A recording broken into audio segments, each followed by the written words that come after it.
Hoge straffen zijn opgelegd voor de moord op Mike Venema. Dat heeft de rechtbank gisteren besloten.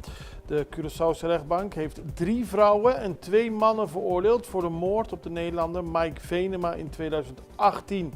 De hoofdverdachte, Suyati M., kreeg 15 jaar gevangenisstraf, terwijl 18 jaar tegen haar was geëist. Andere betrokkenen kregen celstraffen van tussen de 12 jaar en 30 maanden. Alleen de Shakir C. kreeg jeugddetentie, 48 maanden, dus 4 jaar, omdat hij ten tijde van de moord 16 jaar oud was.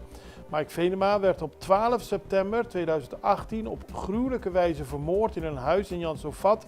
En alle 5 betrokkenen waren daar voor een deel helemaal verantwoordelijk voor of dragen voor een deel de verantwoordelijkheid. Want hij is vermoord. Ja, eerst mishandeld, geslagen, geïnjecteerd. Toen hij uiteindelijk overleden was, hebben ze hem naar Shoot gebracht, in zijn pick-up gezet en die auto in het water laten rijden. En hij werd pas een half jaar later werd het lichaam gevonden.